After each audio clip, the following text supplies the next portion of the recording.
आज की क्लास में हम देखने वाले हैं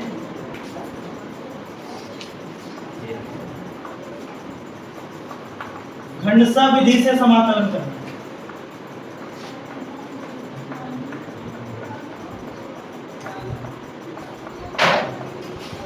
खंडसा विधि से समाकलन करना हम कैसे करेंगे भाई? बड़ी बेसिक सी बात है। इसमें हमने दो विधियां अभी तक सीखी हैं। पहला कौन सा सीखा? पहली विधि हमने क्या सीखी थी समाकलन करने की? नहीं पता? पहली विधि समाकलन करने की हमने क्या सीखी थी? प्रतिस्थापन विधि। दूसरा क्या सीखा? आंशिक भिन्न बनाकर समाकलन करना। अब तीसरा क्या सीख रहे हैं? खंडसा विधि। ये तीनों विधियां हैं समाकलन करने की। इन तीनों विधियों को हम बारी बारी से सीख रहे हैं। तो अब आपको समाकलन करने की तीसरी विधि बताई जाएगी, जो कि आपकी क्या है? खंडसा। तो खंडसा में कैसे होता है भाई? क्या होता है? जैसे मान लो दो फलन गुणा के रूप में हो, तो उसके अवकलन का फार्मूला तो हमें पता है। अगर दो फलन u इंटू वी, या फिर ऐसे करो आप fx इंटू जी एक्स, ये दोनों अगर गुणा के रूप में हैं तो इनका अवकलन करने का तरीका हमें पता है। अवकलन क्या होता है भाई? एक को रोक लो आप, दूसरे का अवकलन करा दो, और प्लस में दूसरे को रोक लो आप पहले, और पहले का अवकलन करा दो। ये क्या है? ये अवकलन करने का तरीका है। ये हमने अवकलन करने के तरीके, जब अवकलन हम सीख रहे थे तो उसमें हमने इसको सीखा था, लेकिन समाकलन में ऐसा कोई तरीका आपको नहीं बताया गया। तो समाकलन हम कैसे करेंगे? मान लो कि दो फलन आपके पास fx और gx हैं, तो खंडसा विधि से समाकलन करने के लिए हमें करना क्या होगा? सबसे पहले ये निर्धारित करना होगा कि आप दोनों फलनों में किसी एक को पहला फलन और किसी एक को दूसरा फलन मानना पड़ेगा, और वो मानने का निश्चित तरीका है, और उस क्रम को आपको ध्यान रखना है। वो फलन के हिसाब से निर्धारित होता है कि वो फलन किस प्रकार का है, उसी प्रकार से हम उसको पहला और दूसरा मानते हैं। तो उन प्रकारों को आप यहां से निर्धारित करोगे। एक शब्द बना है आइलेट। कुछ विशेष फंक्शन जो हमें मिलने वाले हैं उनको आप इस तरीके से, ये जो क्रम है इसी क्रम में आप फर्स्ट और सेकंड फंक्शन निर्धारित करें। तो सबसे पहले निर्धारित करना सिखाएं, उसके बाद फिर समाकलन कैसे होगा उसका फार्मूला। इसका मतलब क्या होता है भाई?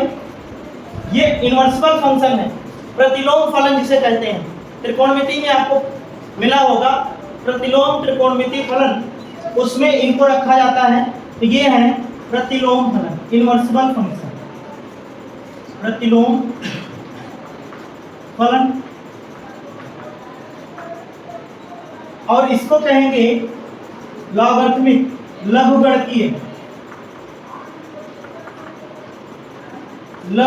फलन। ये क्या है? एल्जेब्रिक, बीजगणितीय, एल्जेब्रिक, ठीक है। और ये टी क्या है भैया? त्रिकोणमिति,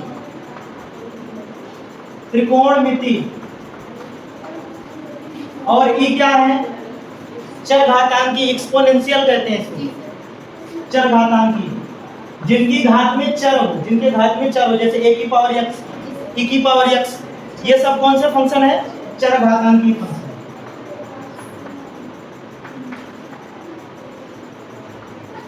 तो हम इसको समझेंगे कैसे?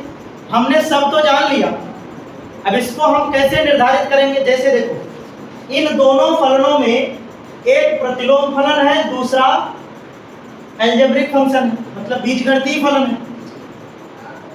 इन दोनों में एक प्रतिलोम फलन, दूसरा बीजगणितीय फलन है। तो उसमें पहला किसको मानेंगे? जो पहले है इसमें, जो इसमें पहले है उसको पहला, जो बाद में आएगा उसको दूसरा। तो अगर मैं इसको पहला फलन मानूं, इसको दूसरा फलन मानूं, तो इसका समाकलन क्या होगा भाई? इसका समाकलन का जो फार्मूला बनता है वो बनता है, सबसे पहले ये जैसे है उसको ऐसे रखो, लेकिन पहले वाले फंक्शन को बाहर रखेंगे और दूसरे का क्या कराएंगे, दूसरे का इंटीग्रेशन कराएंगे आप। फिर उसके बाद माइनस, माइनस ये जैसे है इसी को एक बार इधर पुनः लिख लो आप, तो ये बन जाएगा fx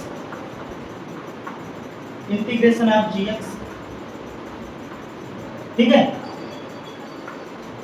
जैसे था एक बार और लिख लिया। अब क्या करना है, पहले हमने क्या किया भाई, पहले वाला जो पहला आप मानोगे उसको आप जैसा है वैसा ही रख लोगे और दूसरे का आपको इंटीग्रेशन करना है।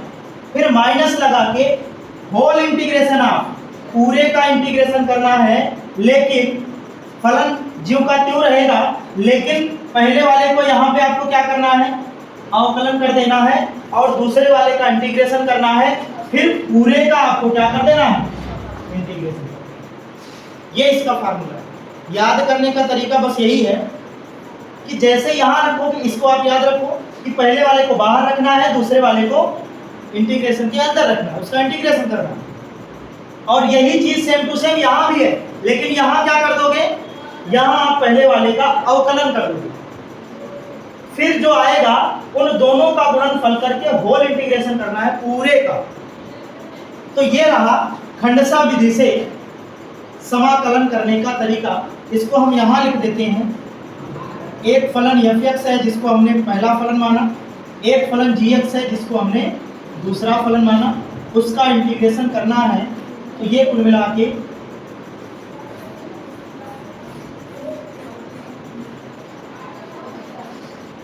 पहला दूसरा फलन निर्धारित करने के लिए ये शब्द आप याद रखिएगा, आइलेट, जिसमें पहला है invertible function, logarithmic function, algebraic function, त्रिकोणमितीय, ट्रिग्नोमेट्रिक, ये हो जाएगा exponential चरघातांक।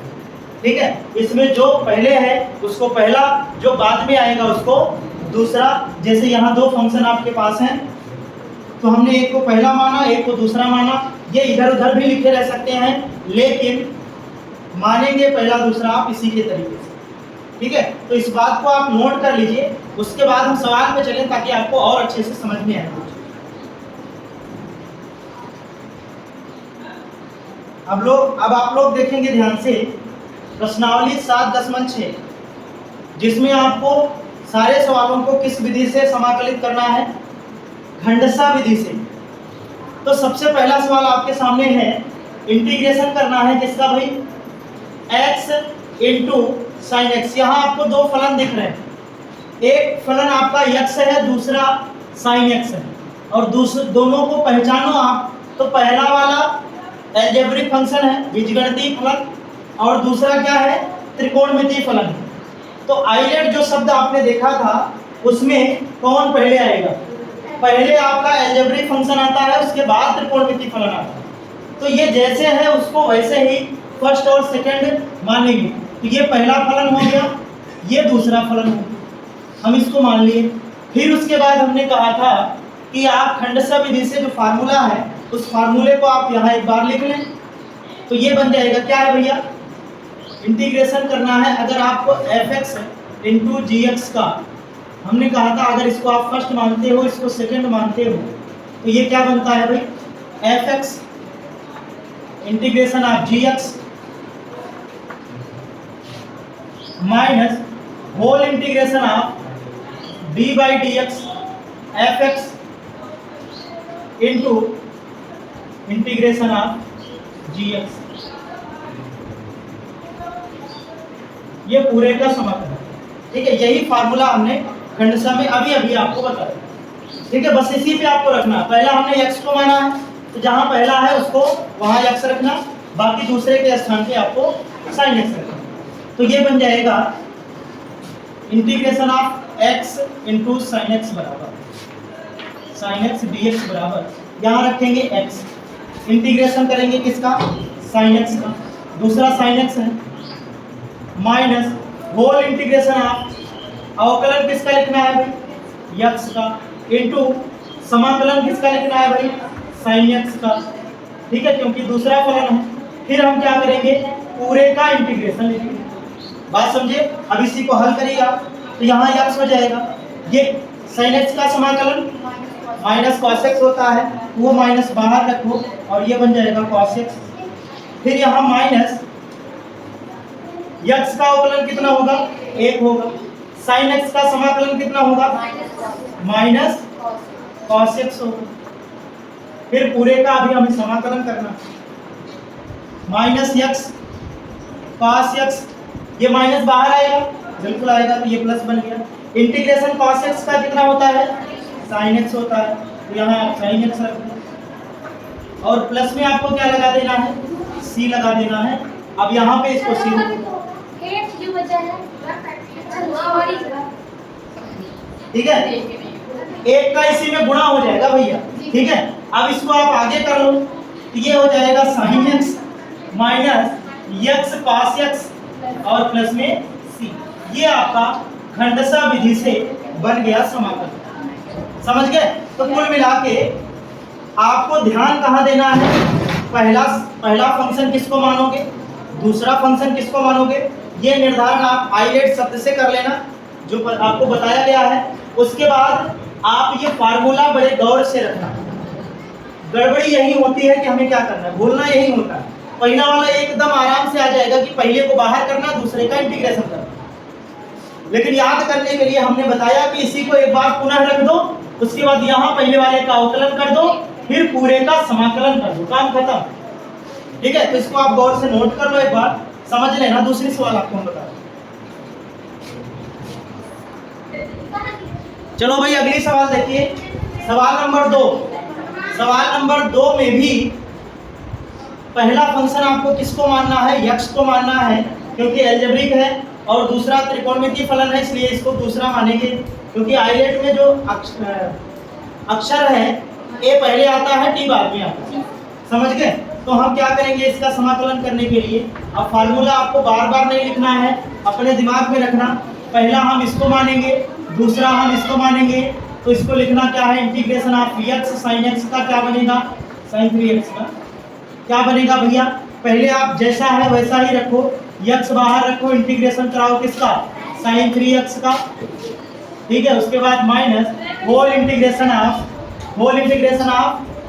d by D X x और इंटीग्रेशन किसका, sin 3x का, फिर कोष्टक बंद करके आपको dx लगाना पड़ेगा क्योंकि पूरे का आपको समाकलन करना पड़ता है, ठीक है। तो इसका क्या बन जाएगा भाई, ये चीज यहाँ रहेगा। sin 3x का समाकलन क्या बनेगा, sin 3x का समाकलन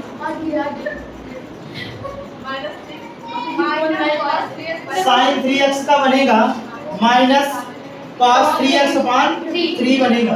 देखो ऐसे होता है, x sin 3x का क्या होगा, माइनस cos 3x, लेकिन ये 3x है जिसका अवकलन करके भाग करोगे तो बट्टे में 3 हो जाएगा, माइनस इसका अवकलन क्या होता है, 1 होता है, तो ये 1 हो जाएगा, और गुणे में कितना है, sin 3x का क्या बनेगा, माइनस cos 3x और बटे में 3 dx। इसका गुणा एक ही रहेगा, माइनस का गुणा प्लस कर देंगे, ये वाला माइनस बाहर आएगा, 1/3 बाहर आएगा, तो माइनस 1/3 x cos 3x और ये माइनस माइनस प्लस 1/3 बाहर आ जाएगा। इंटीग्रेशन किसका करना है, हाँ तो ये वाला 1/3 cos 3x dx। अब इसका आपको समाकलन कर देना है, उत्तर आपका आ चुका, 1/3 x cos 3x और प्लस में 1/3 इसका कितना हो जाएगा, sin 3x अपान में 3 हो जाएगा, प्लस में c हो जाएगा। तो आपको ये जो उत्तर आना है, उत्तर क्या बन जाएगा भाई, माइनस वाले को उधर करो, प्लस वाले को इधर करो, 1/3 1/3 1/9 बन जाएगा, sin 3x हो जाएगा, और माइनस में 1/3 x cos 3x हो जाएगा, और प्लस में c हो जाएगा। ये आपका आंसर बन जाएगा, दिए गए सवाल का समाकलन यही है। बात समझ गए, तो कुल मिला के आंसर आपका यही होगा। इसको आप नोट कर लें, फिर अगली सवाल बताएं। सवाल नंबर 3 देखो। सवाल नंबर 3 में जब आप खंड से लगाओगे तो इसमें पहला फंक्शन कौन बनेगा? पहला फंक्शन एक्स स्क्वायर बनेगा, क्योंकि अलजेब्रिक है। और ये क्या है? ये एक्सपोनेंशियल चरघातांकी है। चरघातांकी सबसे लास्ट में होता, तो इसको आप फर्स्ट मानोगे, इसको आप सेकंड मानोगे, तो इसका समाकलन आपको क्या बनेगा? एक्स स्क्वायर ई की पावर क्या बन जाएगा भाई? एक्स स्क्वायर बाहर करो, इंटीग्रेशन ई की पावर एक्स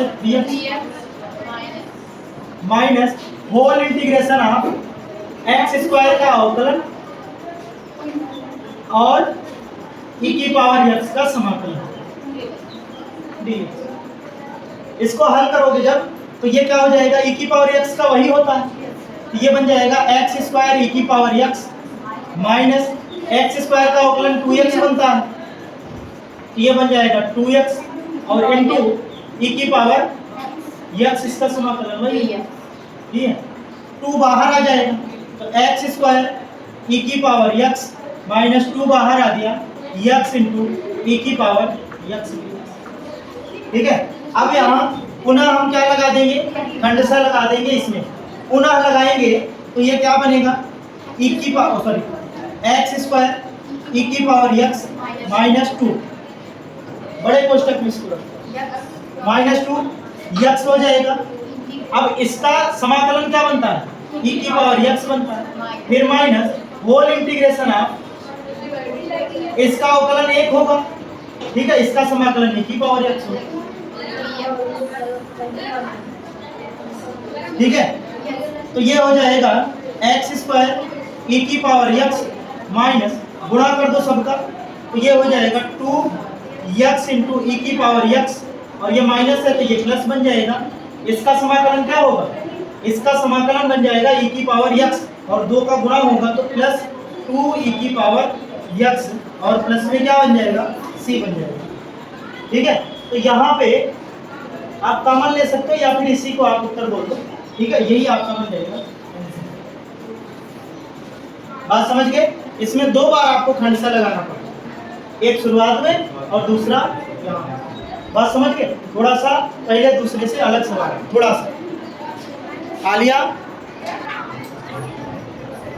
ये देखो सवाल नंबर 4 और आज की क्लास की अंतिम सवाल रहेगा, समझ गए? इसमें क्या करना है? इसमें x है और log x है। पहला आप किसको मानोगे? लॉगरिथमिक फंक्शन को पहले मानोगे, क्योंकि l आपका पहले है, अलजेब्रिक फंक्शन बाद में, तो इसको फर्स्ट मानोगे, इसको सेकंड मानोगे। तो चाहो तो इसका क्रम आप पलट के लिख लो, कोई दिक्कत नहीं है। ऐसे आप इसको लिख सकते हो, कैसे? log x into x। आपको भ्रम भी नहीं होगा, इससे एकदम कंफर्म रहेगा कि पहला ये है दूसरा ये है। फिर क्या करोगे? log x को आप बाहर रखोगे, इंटीग्रेशन x का करना है, फिर minus whole integration of log x का अवकलन करोगे आप, और इंटीग्रेशन किसका करना है?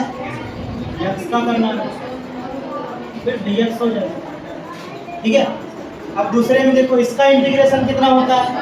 एक्स स्क्वायर बाई 2 हो जाएगा, ये हो जाएगा log x into x square बटा में 2 माइनस इसका 1/x हो जाएगा, 1 बटा में x हो जाएगा, और इसका क्या हो जाएगा?